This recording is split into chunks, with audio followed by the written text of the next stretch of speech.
Everyone, welcome to my channel. So दोस्तों, आज की ये वीडियो बहुत ज़्यादा इंपॉर्टेंट होने वाली है हमारे बीए प्रोग्राम सेकंड सेमेस्टर वाले स्टूडेंट्स के लिए। सो दोस्तों, आज की इस वीडियो के अंदर मैं डिस्कस करने वाली हूँ आप लोगों के साथ आपके second semester political science subject का एक इम्पॉर्टेंट क्वेश्चन का आंसर। दोस्तों, आज जिस क्वेश्चन का आंसर मैं आप लोगों के साथ डिस्कस करने वाली हूँ, ये बहुत इंपॉर्टेंट क्वेश्चन है आपके एग्जाम पॉइंट ऑफ व्यू से। सो दोस्तों, आज की इस वीडियो को आप लोग लास्ट तक देखिएगा ताकि आप लोग को सारे पॉइंट अच्छे से क्लियर हो जाए। तो दोस्तों, चलिए फटाफट से स्टार्ट करते हैं। एंड सबसे पहले मैं आप लोगों को वो क्वेश्चन दिखा देती हूँ जिसके बारे में आज हम लोग डिस्कस करने वाले हैं। तो दोस्तों, आज मैं आप लोगों के साथ डिस्कस करने वाली हूँ आपका क्वेश्चन नंबर फर्स्ट। दोस्तों, ये जो क्वेश्चन पेपर राइट नाउ आप लोगों को स्क्रीन के ऊपर नज़र आ रहा है, इसकी वीडियो मैं ऑलरेडी आप लोगों के साथ शेयर कर चुकी हूँ। अगर आप लोगों ने नहीं देखी है दोस्तों, तो डिस्क्रिप्शन में लिंक अवेलेबल है, आप लोग जाकर उस वीडियो को देख सकते हैं। सो दोस्तों, आज की इस वीडियो के अंदर हम क्वेश्चन नंबर फर्स्ट के बारे में डिस्कस करेंगे, जिसके अंदर हमसे पूछा गया है कि भारतीय राज्य की प्रकृति पर मार्क्सवादी और गांधीवादी उपागमों का तुलनात्मक अध्ययन करें। सो दोस्तों, आप लोगों को भारतीय राज्य की प्रकृति पर मार्क्सवादी और गांधीवादी जो उपागम है उनके बारे में अपने क्वेश्चन नंबर फर्स्ट के अंदर बताना है। सो दोस्तों, आज की इस वीडियो के अंदर मैं आप लोगों को इस क्वेश्चन से रिलेटेड सारे पॉइंट कवर कराने वाली हूँ। सारे इंपॉर्टेंट पॉइंट हम वन बाय वन करके कवर करने वाले हैं। तो चलिए दोस्तों, फटाफट से डिस्कस करना स्टार्ट करते हैं। सो दोस्तों, हमारा जो सबसे पहला और इम्पॉर्टेंट पॉइंट है वो है हमारा परिचय। सो दोस्तों, इस क्वेश्चन के आंसर में आपको परिचय कुछ इस तरीके से देना है कि आधुनिक युग में राजनीति शास्त्र का क्षेत्र संकुचित न रहकर विस्तृत हो गया है, जिसमें राज्य सरकार, अंतर्राष्ट्रीय कानून, शक्ति, सत्ता तथा मूल्यों आदि का अध्ययन किया जाता है। राज्य राजनीति विज्ञान के अध्ययन का मुख्य विषय है। राजनीति विज्ञान में राज्य की उत्पत्ति तथा विकास के साथ साथ राज्य के स्वरूप का भी अध्ययन किया जाता है। राज्य के स्वरूप के संबंध में कुछ लेखक राज्य को साधन मानते हैं, तो जो कुछ अन्य इसे संध्या मानते हैं। किसी भी राज्य की प्रकृति उसमें पाए जाने वाली शासन व्यवस्था पर निर्भर करती है। भारतीय राज्य की प्रकृति अथवा स्वरूप के बारे में विद्वानों द्वारा विभिन्न मत प्रस्तुत किए गए हैं। भारतीय राज्य के वास्तविक स्वरूप के बारे में विद्वानों में भारी मतभेद है। भारतीय राज्य के स्वरूप तथा प्रकृति के बारे में मुख्यतः 3 दृष्टिकोण प्रचलित हैं: उदारवादी दृष्टिकोण, मार्क्सवादी दृष्टिकोण और गांधीवादी दृष्टिकोण। सो दोस्तों, इस तरीके से आप लोगों को इस क्वेश्चन के आंसर में परिचय देना है। बेसिकली गाइस, इस परिचय के अंदर ये बता नीति शास्त्र है, ये जो हमारा राजनीतिक विज्ञान है, उसके अंदर जो स्टडी करने का जो सबसे बड़ा पॉइंट है, जिसके ऊपर पूरा राजनीतिक विज्ञान की स्टडी की जाती है, वो है राज्य। यानी कि किसी भी देश के बारे में पढ़ना, किसी भी देश की प्रकृति के बारे में पढ़ना। दोस्तों, यह राज्य कहने का मतलब एक देश से है, एक राष्ट्रीय से है। तो दोस्तों, आप लोग इस चीज़ को थोड़ा सा समझिएगा। तो दोस्तों, यहाँ पे यही बताया गया है कि कुछ विद्वानों के अनुसार राज्य जो होता है वो एक साधन होता है, जबकि कुछ अन्य विद्वान इसे एक संध्या के रूप में मानते हैं। इसी तरह भारतीय राज्य को लेकर भी अलग अलग विद्वानों द्वारा अलग अलग मत प्रस्तुत किए गए हैं कि भारतीय राज्य की प्रकृति किस टाइप की है। तो दोस्तों, यहाँ पे यही चीज़ बताई गई है कि भारतीय राज्य की प्रकृति को लेकर सभी के अलग अलग विचार हैं, लेकिन जो 3 मेन विचार प्रचलित हैं भारतीय राज्य की प्रकृति को लेकर, वो हैं उदारवादी दृष्टिकोण, मार्क्सवादी दृष्टिकोण और गांधीवादी दृष्टिकोण। तो दोस्तों, इन 3 में से आज हम 2 के बारे में स्टडी करने वाले हैं, क्योंकि 2 के बारे में ही हमारे क्वेश्चन के अंदर हमसे पूछा गया है। सबसे पहले तो हम मार्क्सवाद के बारे में पढ़ने वाले हैं, एंड देन उसके बाद हम गांधीवाद के बारे में पढ़ने वाले हैं। तो दोस्तों, चलिए फटाफट से आगे के पॉइंट के बारे में डिस्कस करना शुरू करते हैं। पॉइंट है मार्क्सवादी दृष्टिकोण। मार्क्सवादियों के अनुसार राज्य वर्ग संघर्ष की उपज है और उस वर्ग के हितों की रक्षा करता है जिस वर्ग के हाथों में इसकी शक्ति होती है। मार्क्सवादियों के अनुसार आर्थिक पक्ष से मजबूत वर्ग राजनीतिक क्षेत्र में भी श्रेष्ठता प्राप्त कर लेता है तथा राजनीतिक शक्ति इस वर्ग की दासी बन जाती है। इसी कारण कार्ल मार्क्स राज्यों को पूंजीपतियों की कार्यकारिणी कमेटी मानते हैं।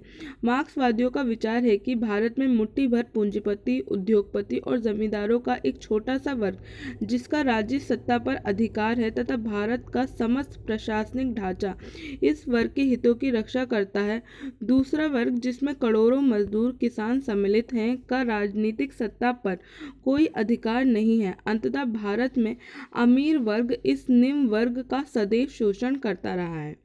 तो दोस्तों यहाँ मार्क्सवादियों के विचार बताए गए हैं कि बेसिकली मार्क्सवादी क्या सोचते हैं एक राज्य के बारे में और भारतीय राज्य के बारे में उनके क्या विचार हैं।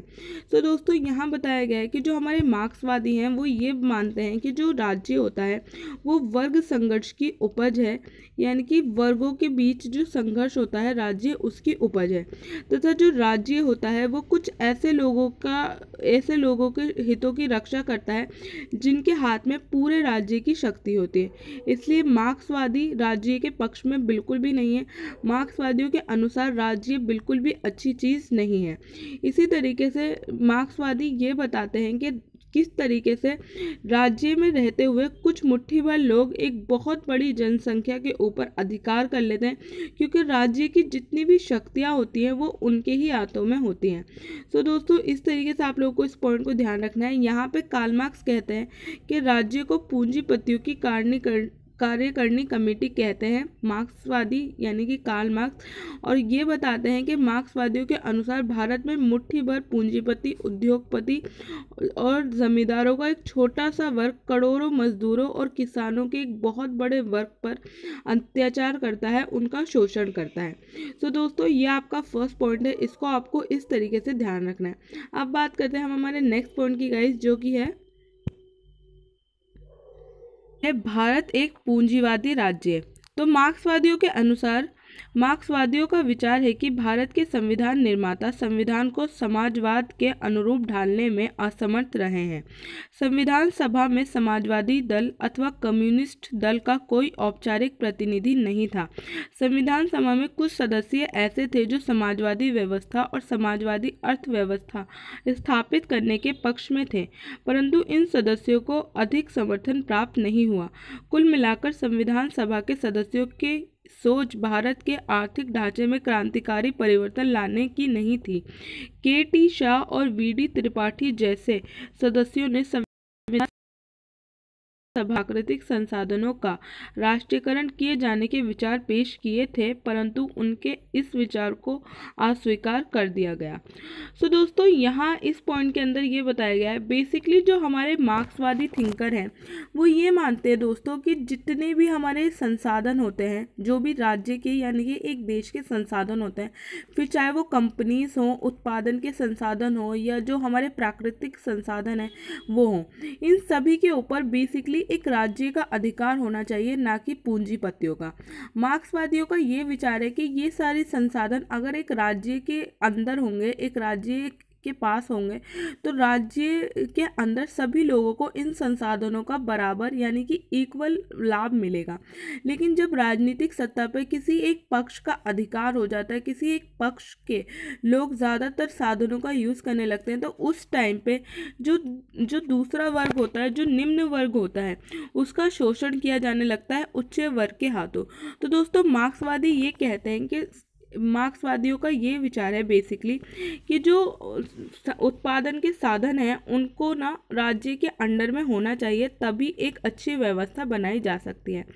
तो दोस्तों इस तरीके से आपको मार्क्सवादियों की थिंकिंग को समझना है, मार्क्सवादियों की थिंकिंग को ध्यान रखना है। इस वाले पॉइंट के अंदर दोस्तों मार्क्सवादियों ने बताया है कि भारतीय संविधान सभा के अंदर जो समाजवादी विचारक थे वो बहुत कम थे, यानी कि समाजवादी दल को अथवा कम्युनिस्ट दल का कोई औपचारिक प्रतिनिधित्व नहीं था संविधान सभा के अंदर।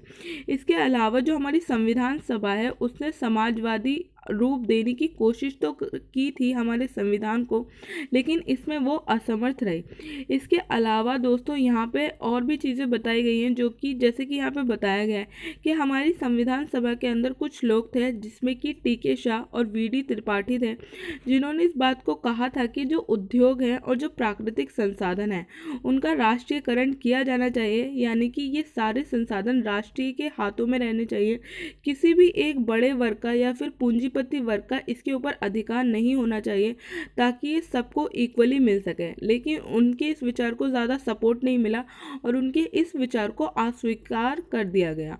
सो दोस्तों, इस तरीके से आपको फर्स्ट पॉइंट को, इस वाले पॉइंट को ध्यान रखना है। अब बात करते हैं हम हमारे नेक्स्ट पॉइंट की दोस्तों। बड़े व्यापारियों का राज्य। मार्क्सवादियों का विचार है कि भारत में बड़े व्यापारियों का व्यापार पर अधिकार है। औद्योगिक विकास और यातायात तथा संचार साधनों के विकास के साथ साथ व्यापार का भी तेजी से विकास हुआ है। मार्क्सवादी के अनुसार पूंजीपतियों की भांति ही बड़े व्यापारियों ने भी राजनीतिक संसाधनों को अपने बस में किया हुआ है। इसलिए भारत में वामपंथी दल लगातार मांग कर रहा है कि अधिक वस्तुओं का निर्माण सरकारी दुकानों द्वारा किया जाना चाहिए तथा थोक व्यापार और विदेशी व्यापार पूरी तरह से सरकार के नियंत्रण में होना चाहिए।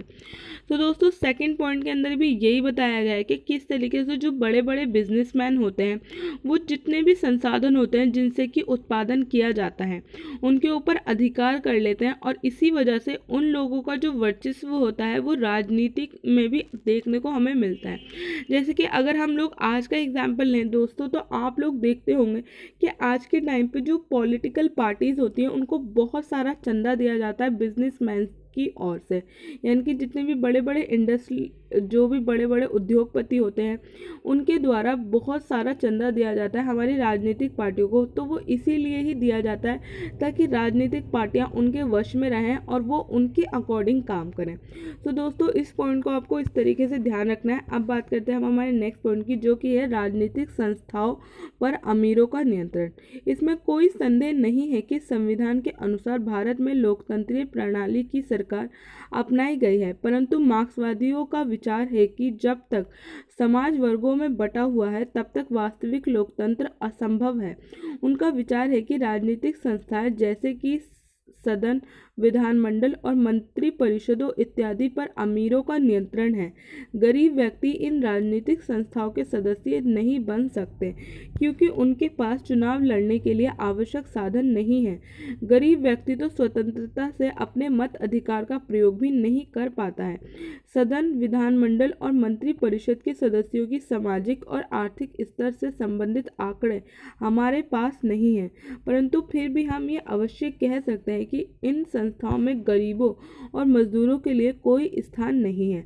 अमीर व्यक्ति इन संस्थाओं का प्रयोग अपने हित के विकास के लिए करता है।